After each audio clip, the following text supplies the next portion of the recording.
รุ่งอรุณเบิกฟ้าทั่วล่าแจ่มแสงธรรมแย้มเยือนถิ่นแผ่นดินเหนือชาวลำปางตื่นรับบุญจุนเจือธรรมะเอื้อเฟื้อเผื่อแผ่แก่กมลหมุนคลื่นมา97เมกะเฮิรตซ์สิ่งประเสริฐเกิดข้ามหาผลธรรมยามเช้าขัดเกลาจิตใจคนสุขล้นพ้นทุกวันเสาร์จิตบรรเทาเมื่อแสงทองส่องนภาฟ้าสว่างหมอกจางๆพรมพลิ้วทั่วทิวเขาปลูกชีวาตื่นจากหลับระงับเบาคลายความเหงาด้วยธรรมะพระชินวรที่สวทลำปางทางอากาศธรรมศาสตร์ส่องใจให้คำสอนพระครูสิริธรรมบัณฑิตเอื้ออาทรมอบพรหมพรด้วยธรรมะชนะมารขอถวายความนอบน้อมต่อองค์พระรัตนตรัยอันมีพระพุทธเจ้าพระธรรมเจ้าและพระสังฆเจ้าอันเป็นตีปกห่มเกล้าเกศาของเหล่าบรรดาพุทธศาสนิกชนทุกท่านขอกราบถวายความเคารพมายังพระมหาเถระพระเถรานุเถระครูบาอาจารย์เจ้าทุกตนทุกองค์ขอเจริญพรมายังสถาพุทธศาสนิกชนทุกผู้ทุกท่านที่กำลังรับฟังรายการธรรมยามเช้าซึ่งดำเนินรายการโดยอาตมาภาพพระครูสิริธรรมบัณฑิตวันนี้พระครูสิริธรรมบัณฑิตเจ้าวาดวัดมิ่งเมืองมูลตำบลพิชัยอำเภอเมืองจังหวัดลำปางอาจารย์ประจำวิทยาลัยสงฆ์นครลำปางมหาวิทยาลัยมหาจุฬาลงกรณราชวิทยาลัยวันนี้เราได้มาพบกันปะกันในเจ้าของวันเสาร์ที่6เดือน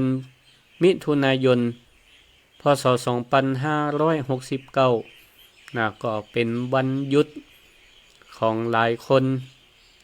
แล้วก็เป็นวันทำงานอยู่ของหลายคนเหมือนกันวันนี้เราก็มารับฟังรายการธรรมะยามเช้าตั้งคลื่นสถานีวิทยุกระจายเสียงแห่งประเทศไทยกรมประชาสัมพันธ์จังหวัดลำปางหรือที่เฮาคุ้นหูคุ้นใจในนามของสวทลำปาง FM 97.0 เมกะเฮิรตซ์หรือสถาญาติโยมทั้งหลายบางท่านก็ฟังตั้งคลื่นสีขาวเพื่อชาวประชาจากต่างสถานีวิทยุตั้งอยู่วัดปากตางเจริญอำเภอดอยหล่อจังหวัดเชียงใหม่โดยเมตตาของท่านอาจารย์พระครูอภิวัฒนวิกรมรองเจ้าคณะอำเภอดอยหล่อผู้อำนวยการสถานีเมตตาเอื้อเฟื้อรายการให้ดังไปไกลและก็ลิงก์สัญญาณไปหาสถานีเครือข่ายต่างๆรวมจนถึงสถานีวิทยุ FM 106.50ณวัดบรรพตสถิตตัวเจ้าวันนี้อาตมาภาพก็มาพบปะกับศรัทธาญาติโยมเหมือนเช่นเคยทุกวันเสาร์เวลา 5:00 ถึง 6:00 นเจ้าเวลาดีซึ่งก็ออกอากาศกุฏิวัดมิ่งเมืองมูลตำบลพิชัยอำเภอเมืองจังหวัดลำปางเดี๋ยวนี้ก็สะดวกสบายขึ้นบ่ต้องฟังตื่นเจ้าจีแล้วก็รีบไปสถานีวิทยุกรมประชาสัมพันธ์ซึ่งตั้งอยู่ที่ในเวียงปุ่นเดี๋ยวบ่ต้องไปถึงหั่นขอแค่มีอินเทอร์เน็ตมีไฟฟ้ามีคอมพิวเตอร์3สิ่งนี้ก็น่าจะเพียงพอส่งสัญญาณหากันได้เดี๋ยวนี้ก็เทคโนโลยีก็ทันสมัยเนาะ ก็ทำให้การเผยแพร่พระพุทธศาสนานั้นนะอยู่ที่ไหนก็เผยแพร่หากันได้แล้วก็ต้องขออนุโมทนาขอบคุณกับทีมงานบรรดาเจ้าหน้าที่ตั้งแต่ท่านผู้อำนวยการสถานีแล้วก็ทีมเจ้าหน้าที่เปิ่นได้อำนวยความสะดวกรับคลื่นสัญญาณแล้วก็เผยแพร่เสียงนี้ไปสู่สถาที่อยู่ตั้งบ้านตั้งจองสถาญาติโยมทั้งหลายคนบ่เก่าเปิ่นก็ได้เปรียบเปยเอาไว้ว่าเวลาเฮาตื่นเจ้าขึ้นมาจิตใจคนเฮานั่นเปิ่นว่าก็เหมือนกับฟองน้ำที่เพิ่งซักมาใหม่ๆขาวสะอาดและว่างเปล่าในเวลานี้จิตใจของศรัทธาญาติโยมคนฟัง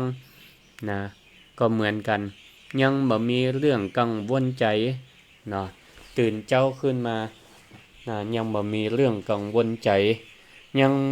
บ่มีความเครียดเพราะจิตใจกำลังว่างเปล่า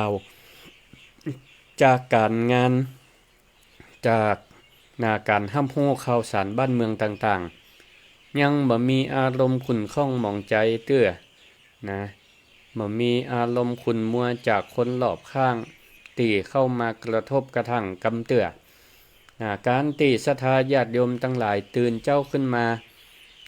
ทำภารกิจส่วนตัวล้างหน้าแปรงฟันแล้วเปิดวิทยุรับฟังธรรมะเป็นสิ่งแรก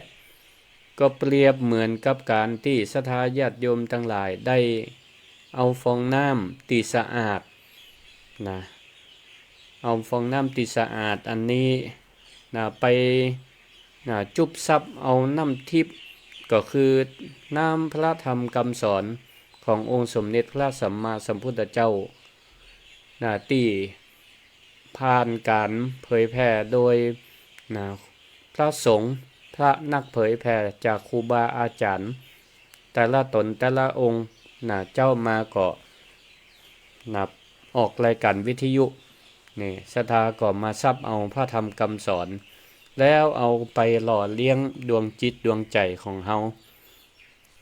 ในสงของการฟังธรรมะยามเจ้าเป็นสิ่งที่มีคุณค่ามหาศาลเปิ้นว่าเป็นการ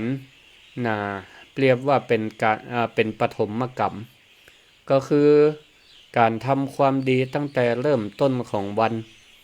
เมื่อใจของเฮาเริ่มต้นด้วยความว่างด้วยความสว่างด้วยสภาพจิตที่สว่างนี้ก็จะเป็นเกาะแก้วคุ้มครองคุ้มครองเฮาทำให้เฮานั้นมีสติมีปัญญาทำให้เฮามีรอยยิ้มและพร้อมที่จะก้าวเดินออกไปรับมือกับทุกเรื่องทุกเรื่องราวฝ่ายแจ้งมาออกไปในที่ต่างๆออกไปทำการทำงานก็พร้อมที่จะรับทั้งความทุกข์ความสุขที่มันจะก้าวเข้ามาตักทายเฮาก็มีสติมีปัญญาต้อนรับได้ทั้งวันอย่างผู้สุขุมรอบคอบอย่างผู้รู้เท่าทันสำหรับเจ้าวันนี้ธรรมภาพก็ได้เตรียมเรื่องราวของบุคคลท่านหนึ่งในสมัยพุทธกาลมาเล่าให้ฟังก็เป็นเรื่องราวที่มีความงดงามลึกซึ้งและก็สั่นสะเทือนหัวใจของคนยุคสมัยนี้ได้อย่างดีเป็นเรื่องของคนที่ในสังคมยุคนั้นเปิ้นได้ตาหน้ามองว่าเป็นคนต่ำต้อยที่สุดเป็นคนเป็นเพียงแค่คนกวาดขยะหิมถนนที่บ่มีไผใกล้แต่สุดท้ายเปิดใจที่มีเนื้อตัวสกปรกมอมแมมก็กลับกลายเป็นคนที่แม่บรรดาหมู่เทวดาอารักษ์ทั้งหลายเทพพรหมทั้งหลายผู้ส่ง อยู่บนสวรรค์ชั้นฟ้าก็ยังต้องมาก้มหัวกราบก็ยังมาก้มหัวกราบท่านผู้นั้นก็ได้แก่พระสุนีตเถระศรัทธาญาติโยม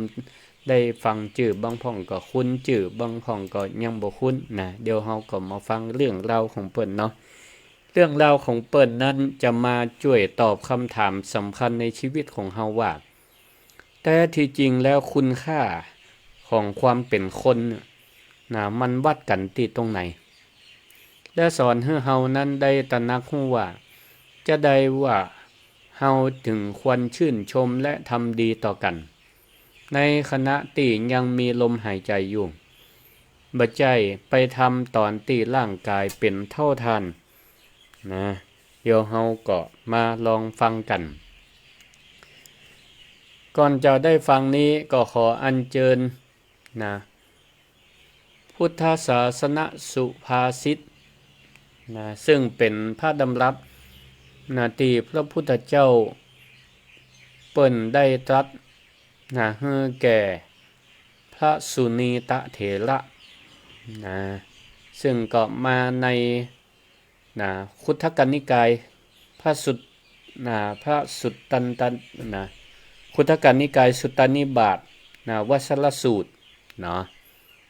สุตตันตปิฎกเนาะซึ่งก็เป็นพระคาถาที่คนท่านทั้งหลายก็ได้ยินได้ฟังกันแล้วก็เผยแพร่ไปทั่วซึ่งพระพุทธเจ้าพระองค์ก็ได้ตรัสไปว่านะชัจจาวสโลโหตินะชัจจาโหติพลัมมโนกัมมุนาวสโลโหติกัมมุนาโหติพลัมมโนแปลเป็นภาษาไทยเข้าใจง่ายๆว่าบุคคลบ่ได้เป็นคนเลวทรามเพราะชาติกำเนิดและบุคคลก็บ่ได้เป็นพราหมณ์เป็นผู้ประเสริฐก็เพราะชาติกำเนิดแต่บุคคลนั้นเป็นคนเลวจะเป็นคนเลวทรามก็เพราะการกระทำและบุคคลจะเป็นคนประเสริฐได้ก็เพราะการกระทำศรัทธาญาติโยมท่านสาธุชนทั้งหลายก็ให้ฟังไปตัวกันเนาะพระพุทธเจ้าของเฮานั้นทรงถ้าหากมองในมุมมองของนักประวัติศาสตร์หรือนักสังคมศาสตร์นี่พระองค์ทรงเป็นนักปฏิวัติเป็นนักปฏิวัติทางความคิดและความเชื่อที่ยิ่งใหญ่ที่สุดในโลกเลยในสมัยก่อนนั้นย้อนกลับไป 2,500 กว่าปีที่ประเทศอินเดียศรัทธาญาติโยมทั้งหลายสังคมสมัยนั้นนี่เปิ้นถูกกดทับด้วยสิ่งที่ห้องว่าระบบวรรณะอย่างเข้มงวดและรุนแรงในปัจจุบันนี้ก็ยังมีอยู่การแบ่งชนชั้นวรรณะนี่ก็มีมาแต่ยาวนานสมัยก่อนพุทธกาลด้วยซ้ำไปเปิ้นแบ่งชนชั้นของคนนี่ยังชัดเจนเพราะมีความเชื่อว่าคนเฮาคนหนึ่งคนเนี่ยเกิดมาจะมีวรรณะเป็นพราหมณ์จะแบ่งวรรณะเป็นวรรณะพราหมณ์วรรณะกษัตริย์วรรณะแพทย์วรรณะสูตรก็ถือว่าเป็นพราหมณ์นี่เกิดจากปากเกิดจากโอษฐ์ของพระพรหมคนที่เกิดมาเป็นวรรณะกษัตริย์เกิดมาจากแขนของพระพรหมนี่แล้วก็สูงตั้งแต่บนลงล่างคนเกิดวรรณะพราหมณ์กษัตริย์พราหมณ์แล้วแพทย์แพทย์นี่ก็ปกาวันนี่ทั้งหลายก็เกิดมาจากส่วนแขนแขนแหมข้างหนึ่งแขนตะกี้แขนขวาอันนี้แขนซ้ายคน เกิดวรรณสูตรนี่เกิดจากส่วนขานะของพระพรหมนะวรรณสูตรก็คือนะกรรมกรทั้งหลายนะเกิดจากส่วนต่ำนะจากขา ส่วนมันมีวรรณะที่5แห่งอันหนึ่งเป็นห้องวัดจันทานวัดจันทานนี่ก็คือคนที่เกิดข้ามวรรณะหมายถึงว่าพ่อแม่อยู่ต่างวรรณะแล้วก็แต่งงานกันมีลูกเป็นห้องวรรณะที่5เรียกว่าจันทานจันทานนี้เป็นถือว่าเป็นวรรณะต่ำสุดนะถือว่าเกิดจากส่วนเท้าของพระพรหมถือว่าเป็นคนบาปคนสกปรกนี่ความเชื่อของเขาต่อให้ทำความดีจนตายก็บ่มีวันที่จะได้รับการยกย่องอีนะเนี่ยมันเป็นการตีตามนุษย์ด้วยวรรณะแล้วก็บ่สามารถจะเปลี่ยนแปลงได้ตลอดชีวิตแต่ว่าองค์สมเด็จพระสัมมาสัมพุทธเจ้าเมื่อพระองค์ได้อุบัติขึ้นในโลกพระองค์ก็ได้ทรงมอบทรงได้มอบพระกรุณาที่คุณมองด้วยพระปัญญาคุณอันบริสุทธิ์แล้วประกาศก้องเพื่อคัดค้านความเชื่อของคนทั้งสังคมว่าความจริงแล้วความเชื่อการแบ่งชั้นวรรณะนี่บ่ใช่เลยเปลือกนอกเหล่านั้นมันเป็นเพียงแค่มนุษย์ของเฮาเนี่ยมนุษย์เฮาเนี่ยได้สมมุติขึ้นมาจุมาหลอกกันเองถ้าเฮาลองเอามีดมากรีดเลือดของพราหมณ์ก็ดีกษัตริย์ก็ดีของวรรณแพทย์ก็ดีของวรรณสูตรก็ดีของคนทุกคนหรือแม้มากรีดเลือดของคนที่ได้ว่าเป็นวรรณะต่ำก็คือจันทานก็ดีเฮาก็จะหันว่าเลือดของคนบุคคลทุกวรรณะก็มีสีแดงเหมือนกันทุกคนให้ออกมาน้ำตาไหลออกมาจิ้มพอกับเกมเหมือนกันเวลาเจ็บป่วยไข้ก็เจ็บไข้ได้ป่วยเหมือนกันทุกคนและเมื่อถึงเวลาจะต้องลาลับจากโลกนี้คือตายไปเนี่ยร่างกายก็เน่าเปื่อยผุพังไปกลายเป็นดินน้ำลมไฟเหมือนกันหมดก็มหันมีไผเอาความสูงส่งบ่หันมีไผเอาความสูงส่งของเรื่องวรรณะติดตัวไปข้ามภพข้ามชาติได้สิ่งเดียวต่างอันศรัทธาญาติโยมทั้งหลายที่จะเป็นเครื่องหรือเป็นตัวชี้วัดบ่งบอกได้ว่าไผสูงไผต่ำไผเจริญไผเสื่อมพระพุทธองค์ทรงได้จี้ลงไปว่ากรรมะก็คือตัวกรรมก็คือการกระทำด้วยตั้งกายด้วยวาจาด้วยใจเท่านั้นของเฮาในปัจจุบันชาตินี้เท่านั้นแหละที่จะเป็นตัวกำหนดคุณค่าที่แท้จริงของความเป็นมนุษย์ได้ทีนี้ก็อยากจะชวนศรัทธาญาติโยมคนฟังทั้งหลายได้พิจารณาไปตามกันในสังคมปัจจุบันของคนเฮานี้แม้ว่ากฎหมายบ้านเมืองจะบอกว่ามนุษย์ทุกคนมีสิทธิมนุษยชนตีเท่าเทียมกันบ่มีระบบชนชั้นวรรณะแต่ถ้าเฮาพอไปลึกลงไปในใจของเฮาเองนั่น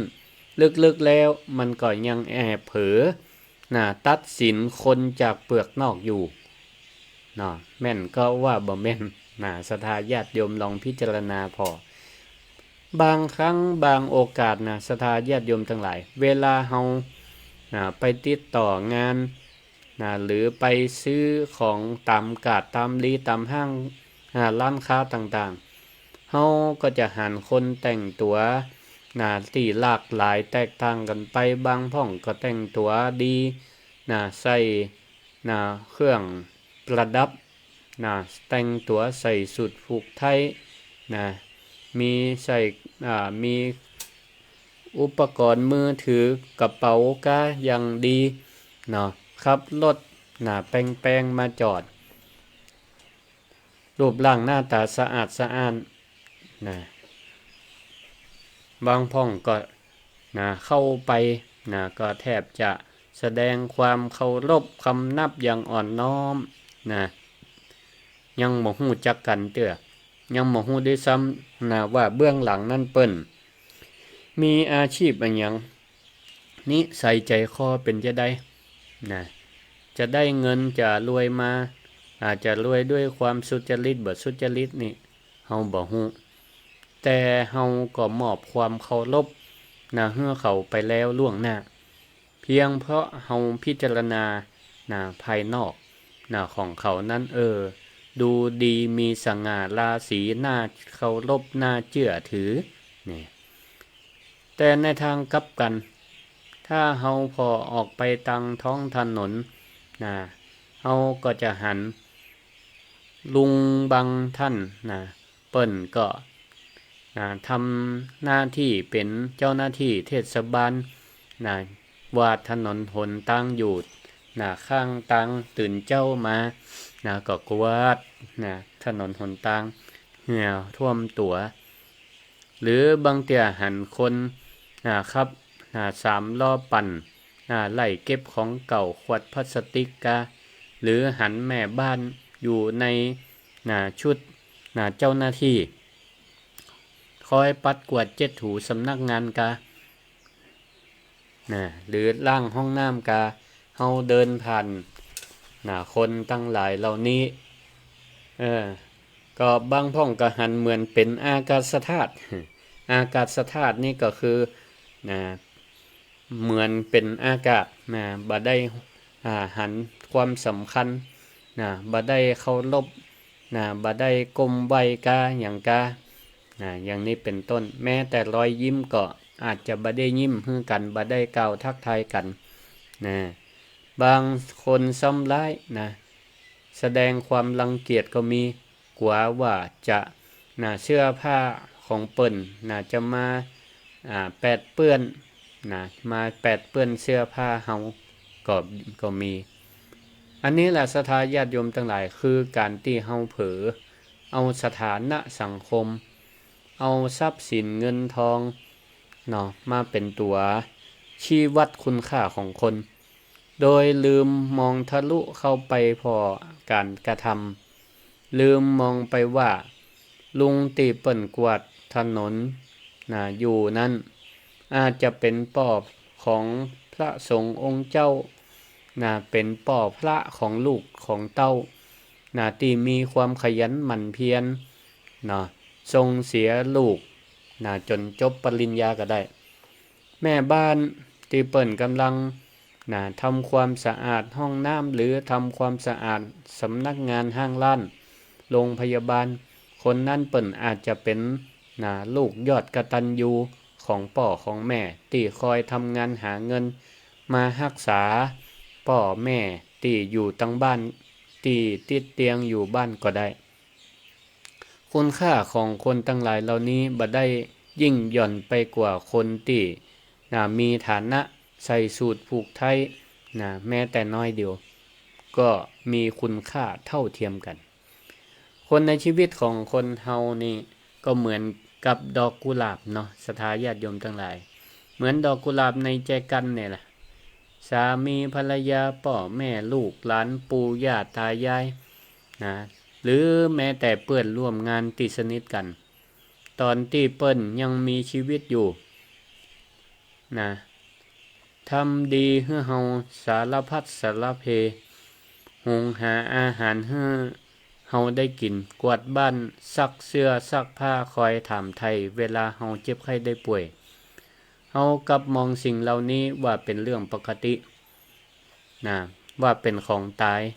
เฮามองว่าเป็นหน้าที่ของเขาที่จะต้องปฏิบัติต่อเฮา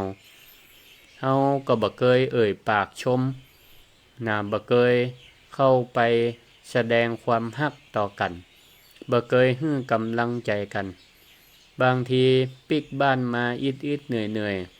ไผอู้ผิดหูน้อยเดียวก็เอ็กใส่นะเอาอารมณ์เสียจากนอกบ้านจากที่ทำงานเอามาขว้างเพื่อคนในบ้านนะก็เพราะคิดว่าจะได้เขาก็บ่ไปไหนนะเขาต้องทนนะฟังเฮานะทนฟังเสียงจมเสียงด่าเฮาอย่างอี้เป็นต้นแต่พอมาถึงวันหนึ่งนะกฎแห่งไตรลักษณ์นะมันก็ทำงานคืออนิจจังคือความไม่เที่ยงทุกขังเป็นทุกข์อนัตตาความบ่มีตัวตนมันก็มาเคาะประตูบ้านนะวันที่คนรอบข้างเหล่านั้นได้จากเฮาไปนะหรือแยกย้ายอย่าล้างกันไปวันนั้นแหละศรัทธาญาติโยมทั้งหลายบ้านที่เคยสะอาดกับมีฝุ่นเสื้อผ้ามามีคนหลีนหื้อกับข้าวตีเคยกินรสชาตินี้บ่มีไผทำเหมือนเดิมแฮมละอันนั้นแหละศรัทธาญาติโยมทั้งหลายเฮาถึงเพิ่งมาหันคุณค่าของกันและกันนะมันก็เสียเสียอันนี้ไปละโอกาสเฮาก็พลาดไปนะในทางธรรมะเปิ้นห้องสภาวะอันนี้ว่าการที่จิตมันตกอยู่ในความประมาทขาดสติและก็ขาดมุทิตา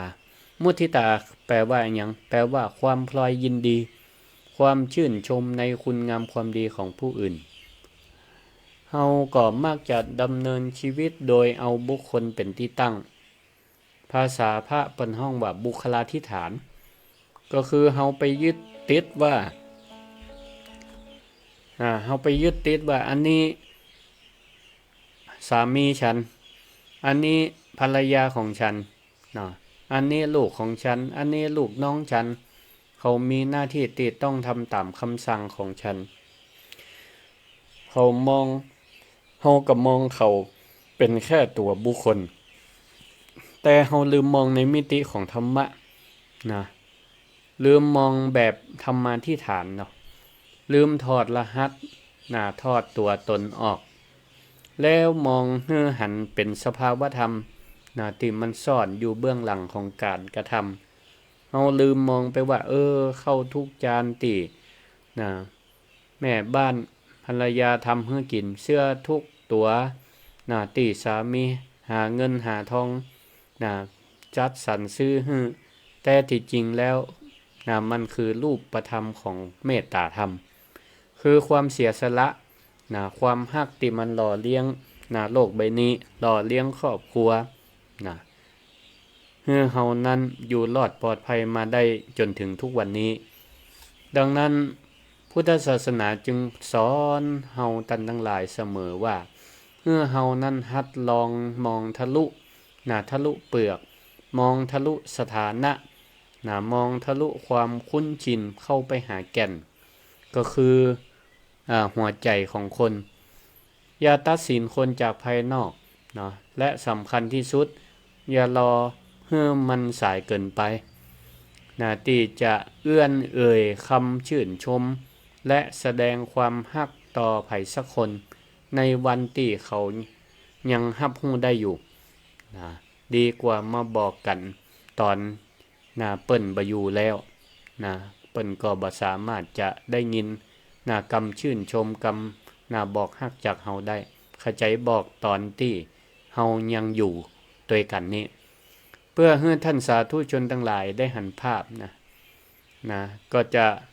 นำเรื่องราวประวัติของพระสุนีตเถระมาอู้ในให้กับศรัทธาญาติโยมทั้งหลายได้ฟังในเมืองหนึ่งก็เต็มไปด้วยเศรษฐีขหบดีและพราหมณ์ผู้สูงศักดิ์ทั้งหลายก็ตั้งอยู่กันด้วยการแบ่งชนชั้นวรรณะคนวรรณะ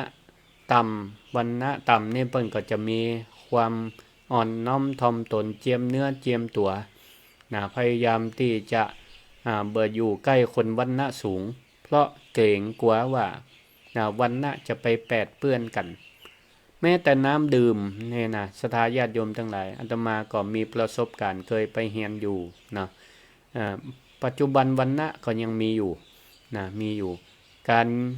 การดื่มการกินน้ำนี่ศรัทธาญาติโยมทั้งหลายหันได้ชับถ้าเวลานะเฮาไปแอวบ้านแอวจองนะคนอื่นนี่นะเปิ้นจะเอาน้ำมาสู่ก็ใส่แก้วมาสู่นั่นแหละ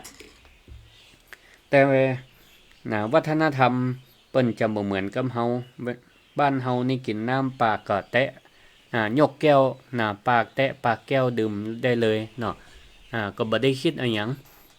แต่ทางวัฒนธรรมของคนอินเดียนี่เปิ้นจะถือเรื่องวรรณะนะเปิ้นเวลาดื่มแม้กระทั่งดื่มน้ำนี่นะปากก็บ่แตะปากแก้ว เปิ้นก็ย่อเอาสถานนึกภาพออกเนาะย่อโดยที่ปากแก้วกับปากเฮาเนี่ยบ่แตะกันย่อเอาลื่นเอาเพราะอันยังเปิ้นถือเรื่องวรรณะนี่แหละว่าแก้วใบนั้นเนี่ยก่อนจะมาถึงตัวเปิ้นตัวคนดื่มเนี่ยนะผ่านคนกี่วรรณะก็บ่ฮู้อาจจะเป็นคนวรรณะสูงกว่าเฮาวรรณะเสมอต่ำกว่าเฮา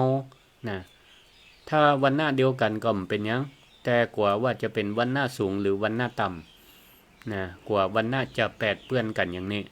นี่เปิ้นก็อยู่กันอย่างเอี้ยนะอยู่แบ่งชนชั้นวรรณะมีปัจจัยหนุ่มคนตุกคนยากคนหนึ่งชื่อว่าสุนิตะเกิดมาในวรรณะจันทานนะวรรณะต่ำต่ำเรียกว่าต่ำที่สุดวรรณะที่5ซึ่งก็เป็นคนที่สังคมอินเดียนั้นก็บ่ได้ให้ค่าอิหยังแล้วทีนี้เปิ้นก็มีอาชีพตกทอดมาจากบรรพบุรุษคืออาชีพคนกวาดขยะและก็เป็นคนเก็บขยะหาบขี้เหงื่อในหมู่บ้านชุมชนไปขว้างซึ่งเป็นอาชีพที่เป็นตกทอดกันมาพ่อแม่เป็นวรรณะต่ำยึดอาชีพนี้ก็ต้องปฏิบัติตามเวลาเจ้ามืดนายสุนิตะนี่ก็ลูกแต่เจ้าขึ้นมาเหมือนกับเจ้าหน้าที่เนี่ยกันเนาะที่มาคอยเก็บขยะเนี่ยเปิ้นก็เอาไม้กวาดแข็งๆเนาะมาเป็นอาวุธ คอยเอาหาบบุงมาเหี่ยแก่นเดินไปตามตอกตามซอยกวาดขี้เหงื่อกวาดใบไม้สิ่งปฏิกูลที่คนทั้งหลายเนี่ยทิ้งขยะกันเปิ้นก็คอยกวาดทุกวันเอาใส่บุงแล้วก็เอาไปขว้างที่กองขยะนอกเมืองนี่ศรัทธาญาติโยมทั้งหลายนายสุนิตะเนี่ยก็จะฮื้อเนื้อตัวสะอาดสะอ้านใส่สูทผูกไทยนิ่มเมียเนาะเปิ้นก็เนื้อตัวมอมแมมใส่เสื้อผ้านี่ปุดขาดที่สำคัญก็คือร่างกายของแกนั่นก็มีกลิ่นเหม็นคุ้งก็เพราะอยู่ใกล้กับขยะ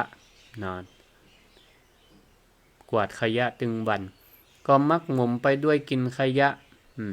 เวลาหาบขยะเดินเข้าไปในบ้านในจองผู้คนตามท้องถนนทั้งหลายก็พอนายสุนิตะนี่เดินมาแต่ไกลก็แสดงการสะอิดสะเอียนรังเกียจเดียดฉันบางคนก็เอามือป้องปิดจมูกบางคนก็แสดงอาการรังเกียจด้วยการถมน้ำลายพ่องบางคนก็ด่าแจ้งใส่พ่องนี่ไล่ฮื้อไปไกลๆพ่องกว่าว่าลมจะปัดเอากลิ่นเหม็นและความเป็นเสนียดจันไรมาโดนตัวนายสุนิตะเนี่ยโอ้ใจชีวิตด้วยความบาดกลัวได้ด้วยความเจียมเนื้อเจียมตัวอยู่ตลอดเวลาศรัทธาญาติโยมทั้งหลายเขาต้องเดินลบผู้คนทั้งหลายอยู่ห่างๆก้มหน้าพอแต่ปลายเท้าของตัวเก่าบ่กล้าซบตาภัย เขาเนี่ยบ่เคยมีความภาคภูมิใจในตัวเก่าแม้แต่น้อย เขาเชื่อฟังใจตามที่สังคมตั้งหลายได้ยัดเยียดให้ว่าตัวตัวเก่านี่เกิดมาเพราะมีกรรมเป็นเหมือนกับก้อนหินดินทรายอยู่ถนนหนทางที่บ่มีค่าอันใดเกิดมาก็เป็นขี้ค่าเป็นขี้ค่าเปิ่นคอยเก็บเศษขยะของคนอื่นทุกเมื่อเชื่อวันอย่างนี้จนกระทั่งมาเจ้าของวันหนึ่งศรัทธาญาติโยมทั้งหลายเป็นเจ้าที่เปลี่ยนวิถีชีวิตของนายสุนิตะเปลี่ยนประวัติศาสตร์ชีวิตของนายสุนิตะไปตลอดชีวิตเลยนะในเจ้าวันนั้นก็พระพุทธเจ้าของเฮาประทับอยู่ณพระเวฬุวันวิหารพระพุทธองค์ทรงเวลาเปิ้นจะไปบิณฑบาตตังใดเนี่ยนะจะไปโปรดไผเนี่ยเปิ้นก็จะตรวจพอก่อนเหมือนกับพระอินทร์ตรวจสัตว์โลกว่าวันนี้อุปนิสัยของสัตว์โลกคนใดที่มาเข้าข่ายพระญาณของพระพุทธเจ้าเปิ้นห้องว่าแพ้ข่ายพระญาณเพื่อพอว่าวันนี้ไผหนอจะมีบุญบารมีแก่กล้าปกติพระพุทธเจ้าจะไปเสด็จโปรดและก็แนะนำสอนแนะนำสอนธรรมะเพอก็จะได้เป็นพระอรหันต์นี่ที่นี้ญาณของสุนีตะเนี่ยก็ได้ไปปรากฏในข่ายของพระพุทธเจ้าแม้ว่าบ่ได้เป็นเจ้าฟ้ามหากษัตริย์หรือเศรษฐีคนใด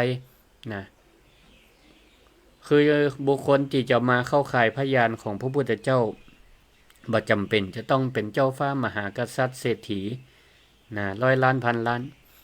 คนทุกคนยากคนขอทานบ่ได้ก็ถึงถ้ามีบุญได้ทำบุญไว้ในอดีตชาติที่จะได้บรรลุธรรมในชาตินี้ก็มีโอกาสมาเข้าข่ายพยานของพระพุทธเจ้าได้ในเจ้าวันนี้ก็เช่นกันนายสุนีตะคนกวาดขยะตีคนตั้งหลายรังเกียจเดียดฉันคนต่ำต้อยก็มาเข้าข่ายพยานของพระพุทธเจ้าพระองค์ก็ทรงเล็งหันว่าโอ้นายสุนีตะนี่ถึงแม้ว่าร่างกายภายนอกเป็นคนที่สกปรกบ่มีไผกล้าอยู่ใกล้ทุกคนรังเกียจเดียดฉันแต่ว่าจิตใจของนายสุนิตะนี่ในอดีตชาติเนี่ยเคยสั่งสมบารมีมาเนาะแต่ชาตินี้วิบากกรรมบางอย่างก็ยังติดข้องมาอยู่ทำให้เกิดในวรรณะที่ต่ำแต่บารมีนั้นมีความสุขงอมอยู่เต็มที่เหมือนกับดอกบัวที่พ้นน้ำแล้วรอเพียงแค่แสงแดดที่ขึ้นมาสาดส่องแล้วก็จะเบ่งบานได้เมื่อพระองค์ทรงทราบอย่างอันก็บ่รอจ้าก็เลยครองจีวรอุ้มบาทเสด็จพร้อมด้วยพระอานนท์พระเลขาพระอุปถากมุ่งหน้าไปยังเมืองราชคฤห์แล้วก็เดินลัดเลาะไปตามถนนซอกซอยตีนายสุนิตะกำลังกวาดอยู่นั่นในขณะนั้นนายสุนิตะกำลังหาบบุงที่เต็มไปด้วยขี้เหอะขี้เหงื่อสิ่งปฏิกูลเหม็นคะเหม็นคุ้งอยู่เดินสวนทางมาพอดีพอสุนิตะได้เงยหน้าขึ้นก็หันภาพพระพุทธเจ้ามาปรากฏอยู่เบื้องหน้าก็เกิดความตกอกตกใจเกิดตกอกตกใจว่าโอ้พระสมณะผู้มีรูปสง่างามมีรัศมีทองส่องสว่างแผ่ซ่านออกจากพระวรกายพระพักตร์เปี่ยมไปด้วยพระเมตตาบัดนี้ได้เสด็จมาอยู่เบื้องหน้าของตัวเก่า ซึ่งบ่มีไผเคยมาอยู่ใกล้ขนาดนี้ความรู้สึกแรกของนายสุนิตะนี่ก็บ่เจ็บเกิดความปีติยินดีอันใดนะแต่เป็นความตกใจนะตกใจกลัวเหมือนกับหันคนอื่นๆนั่นแหละนะเขาก็รีบหันซ้ายหันขวาพอหาติดลบซ่อนนะเพราะเขาเกิดในใจว่าโอ้ตายละร่างกายของเฮานี่เหม็นเหม็นตึงนะสกปรกหาบขยะนะก็เหม็นคะเหม็นคลุ้งถ้าเฮาเดินสวนนะกับพระสมณะรูปนี้ก็กลัวว่ากลิ่นเหม็นของเฮาจะไปทำให้พระศาสดาผู้บริสุทธิ์ต้องแปดเปื้อนเฮาจะต้องตกนรกมกไหม้เป็นแน่แต่ว่าศรัทธาญาติโยมทั้งหลายซอยกีดซอยนั่นมันแคบมันตันปรากฏว่านายสุนิตะนี้ก็บ่สามารถจะลบเลี่ยงไปที่ใดได้เขาก็เลยทำได้เพียงแค่ว่าถอยหลังไปจนติดกำแพงก็วางหาบขยะลงแล้วก็ยืนตัวสั่นยกมือตั้งสองตีเปื้อนขาบฝุ่นประนมมือไว้แน่นระหว่างอกเกิดความตื่นกลัวตัวสั่นบักกล้าแม้แต่จะซบตาพระพุทธเจ้าแต่ว่าเหตุการณ์นั้นเกินคาดคิดศรัทธาญาติโยมทั้งหลายแทนที่พระพุทธเจ้าจะเสด็จเดินผ่านไปหรือเดินหนีหน้าไปเหมือนกับคนอื่นๆพระพุทธเจ้าพระองค์ก็รีบเสด็จเดินตรงมายืนอยู่เบื้องหน้าของนายสุนิตะคนเก็บขยะนี่แล้วก็พระองค์ก็เลยตัดพระสุรเสียงอันกังวานนุ่มนวลแล้วก็เปี่ยมไปด้วยพระมหากรุณาธิคุณพระองค์ตรัสว่าสุนิตะเธอจะมัวทนลำบากเหน็ดเหนื่อยหาบขยะด้วยอาชีพที่สังคมรังเกียจนี้ไปแย่หยังกันเล่ามาสุนิตะมาเถิดเธอมาบวชเป็นภิกษุมาเป็นลูกของเฮาตถาคตเถิดโอ้ศรัทธาญาติโยมทั้งหลายศรัทธาถ้าได้ฟังเสียงไผ่ม่วนจาวันด้วยถ้อยคำอันมีความเมตตากรุณาใจอีนี่ถ้าจะม่วนอกเย็นใจพอสิ้นพระดำรัสนี่หยาดน้ำตาของนายสุนิตะนี่ที่เก็บความน้อยเนื้อต่ำใจทั้งชีวิตมันก็หายไปน้ำหูน้ำตาอาบสองแก้มด้วยความปีติด้วยความปีติบ่เคยได้ยินไผม่วนจาหวานจะอีและก็ฮื้อคุณค่าต่อตัวเก่าจะอีมาก่อนเขาก็เลยก้มกราบแทบพระบาทของพระพุทธเจ้าแล้วเงยหน้าตอบด้วยเสียงสั่นเครือตื้นตันใจว่าข้าแต่พระองค์ผู้เจริญข้าพระองค์เป็นเพียงจันทานคนต่ำต้อยคนสกปรกคนโง่เขลาไร้ค่าพระองค์เป็นถึงวรรณะพราหมณ์เปิ้นถือว่าเป็นนักบวชเป็นวรรณะกษัตริย์วรรณะพราหมณ์ผู้ประเสริฐพระองค์ก็ยังทรงเมตตาอนุญาตให้ข้าพระองค์ผู้ต่ำทรามผู้ต่ำต้อยได้เข้ามาบวชในพระศาสนานี้ของพระองค์เพราะข้าพระองค์นี่สามารถบวชได้แต่กาพระเจ้าข้าพระพุทธเจ้าก็ทรงพยักหน้าแล้วตัดยืนยันพร้อมประธานอนุญาตการบวชสมัยก่อนนี่เปิ้นบวชง่ายหรอกอยู่ที่ไหนก็อนุญาตกันได้อันนี้ถนนตอกซอยพระพุทธเจ้าก็เปล่งแค่ว่าเอหิภิกขุอุปสัมปทาแต่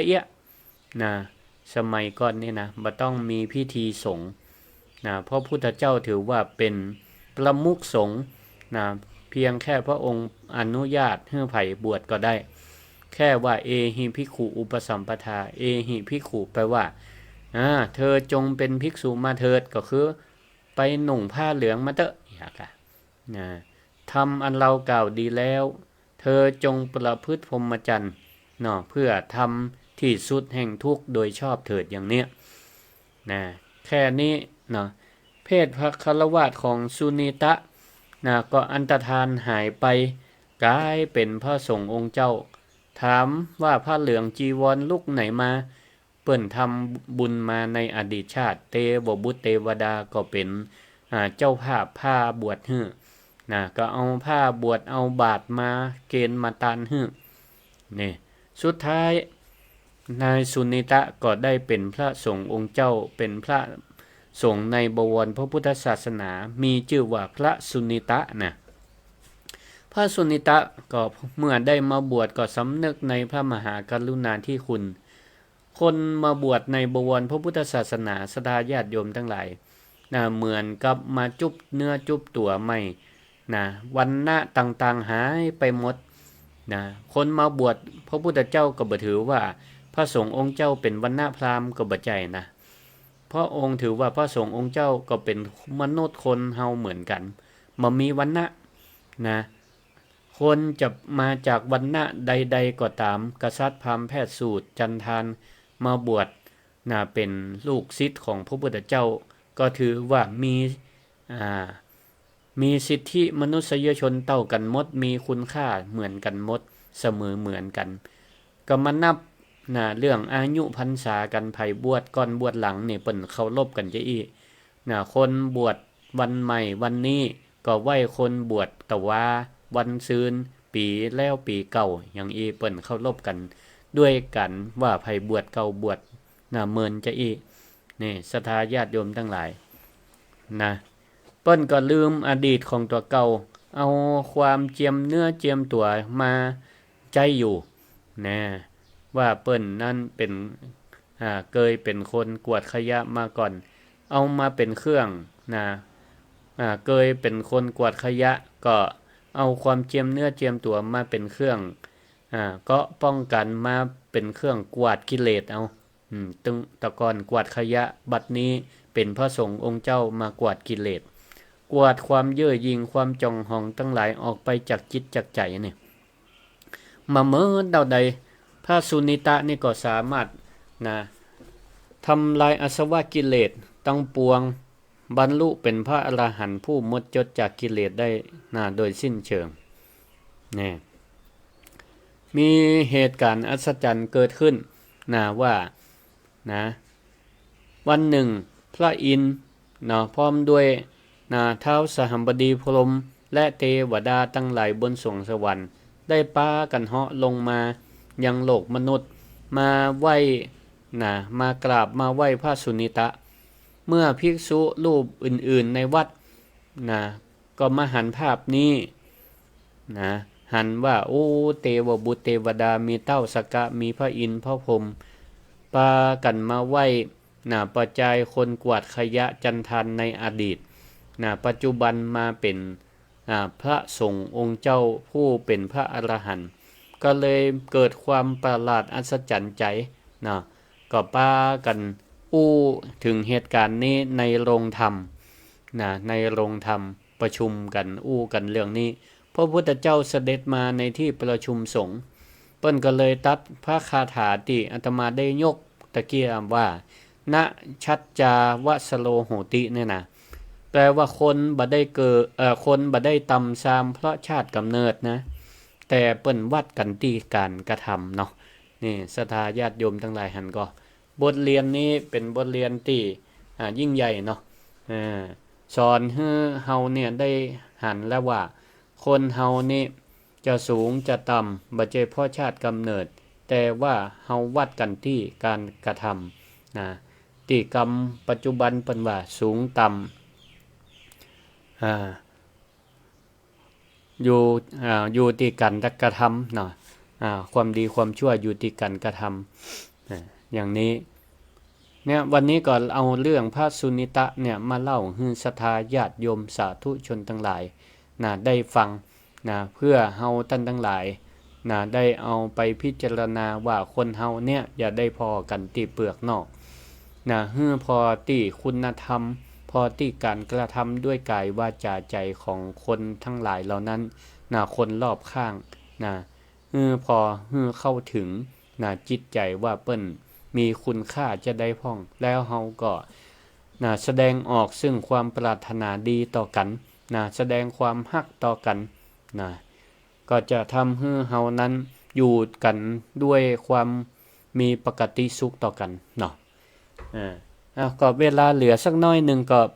ศรัทธาญาติโยมทั้งหลายได้โทรเข้ามาแนะนำรายการ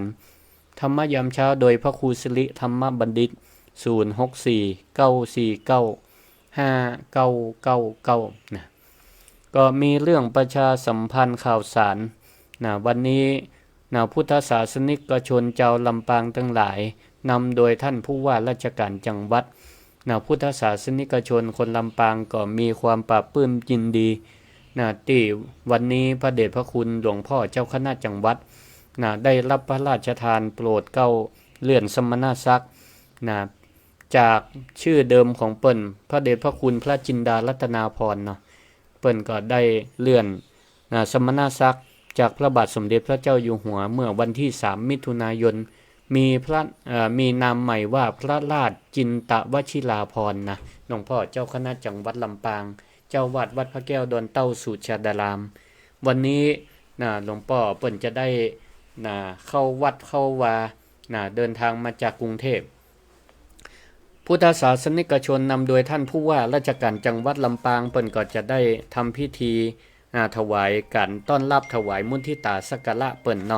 ณวัดพระแก้วดอนเต้าสุชาดารามเวลาบ่าย3 โมงเปิ้นจะมีการตั้งขบวนตีวัดประตูต้นพึ่งไปสู่วัดพระแก้วดอนเต้าสุชาดารามเจริญพรนมัสการเจ้าพระอาจารย์เจ้า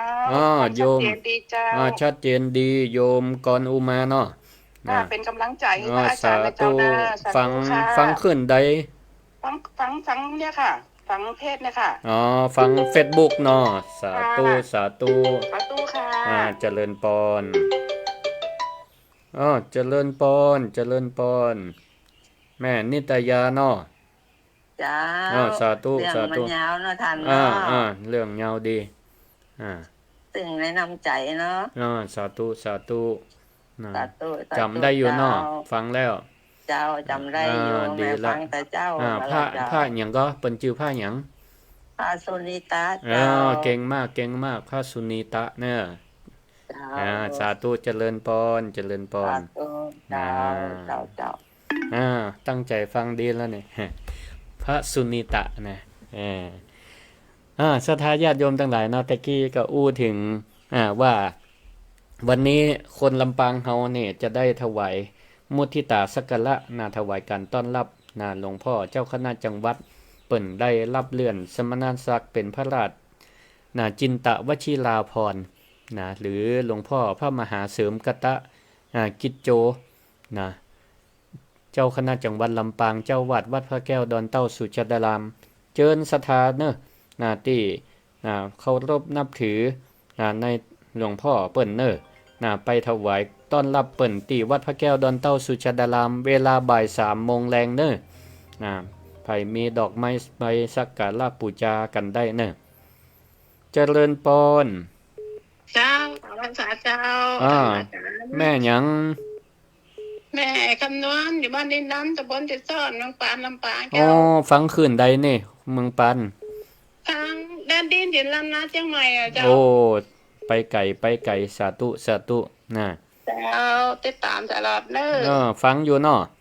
เจ้าวันนี้เล่าเรื่องหยังตะกี้เล่าเรื่องหยังให้ฟังจำได้ก็พระสุนิตะพระสุนิตะดีสาธุเจริญพรเจริญพรเจ้าไว้ค่ะเจ้าแม่สมบูรณ์บ้านไหลศิลาทองเจ้าฟังเขามาแบ่งสั้นวันน่ะกันนี่มันถึงนี่เนาะตามปกติอย่างสาธุเดียวนี่ก็ยังมีอยู่นะสาธุจะไปพอเปลือกนอกอันเป็นแต่งตัวอย่างอีหมวยปากเขาใส่อย่างนั้นอย่างนี้เก่งตั้งใจฟังดีขอบคุณมาก เพื่อแผ่ให้คนอื่นฟังเนาะสาธุขอบคุณเจ้าเจ้า เจริญพรเจริญพรเบาวิทยุหน่อยนึงเจริญพร กราบไหว้สาเจ้าท่านพระครู แม่เทียนล่ะ เจ้าโยมเป็นเทียนแก้วดอกยางเจ้า โอ้บ่ได้โทรมื้อแล้วเนาะ เจ้าเพราะว่าตอนที่ตั้งแต่เปลี่ยนสถานีโยมบ้านเบได้อยู่ตั้งหลุนบ่ค่อยได้ยินเลยเจ้า อันนี้ฟังขึ้นได้ฟังขึ้นหยัง ฟังขึ้นเนี่ยวันพ่อสถิตเนี่ย อ๋อ เจ้า สาธุขอบคุณหลาย เจ้า เน้ อยู่ตั้งบริษัทเขาแบบอันนี้นะโยมเบกับเราเล่นมาพามด้วยเจ้า สาธุขอบคุณเด้อแม่เทียนเจริญพรเด้อสาธุเจริญพรเจริญพร ไปสาพระครูเจ้า แม่หยังแม่เลี้ยนวังเหนือเนาะสาธุ เจ้า ฟังขึ้นหยังก็เนี่ย กลางคืนเจ้าทิพย์เจ้า สาธุชัดเจนดี เจ้าจะเย็นดี ฟังเรื่องหยังก็ตะเกีย ไปนะเจ้า ฟังเรื่องหยังตะเกียเล่าเรื่องหยังให้ฟัง ทำมาได้เจ้า จำชื่อยากแหละคนอินเดียเนาะ เจ้า พระสุนิตะนะขอบคุณติดตามรับฟังด้วยแม่เนอะสาธุนะทั้งทุกวันทุกครั้งอ่ะ ขอบคุณหลายนะอยู่ดีมีสุขนะสุขภาพแข็งแรงเจริญพรละศรัทธาญาติโยมท่านทั้งหลายเนอะวันนี้มีข่าวสารหนึ่งเรื่องนะใครจะไปร่วมงานต้อนรับสัญญบัตรพัดยศของหลวงพ่อเจ้าคณะจังหวัดลำปางก็เจิญกันได้เปิ้นรวมตัวกันที่วัดพระแก้วดอนเต้าสุชารารามเวลาบ่าย 3 โมงเนอะก็ไปถวายความยินดีกับหลวงพ่ออันนี้ก็เหมือนกันนะก็หลวงพ่อเปิ้นได้ก็เพราะผลงานการบริหารกิจการคณะสงฆ์และก็บริการศรัทธาญาติโยมสาธุชนบ่ได้แบ่งชั้นวรรณะอิหยังไปหาหลวงพ่อก็เป็นลูกศิษย์พระพุทธเจ้าสอนเรื่องการบ่ถือชั้นวรรณะนี่คุณงามความดีนี่ก็ทราบถึงพระเนตรพระกันของพระบาทสมเด็จพระเจ้าอยู่หัวเปิ้นก็ได้ยกหลวงพ่อขึ้นเอาละก็หมดเวลาหมดขอลวดลาศรัทธาญาติโยมไว้เพียงเท่าอีก่อนเนอะอายุวันโนสุขังปะลัง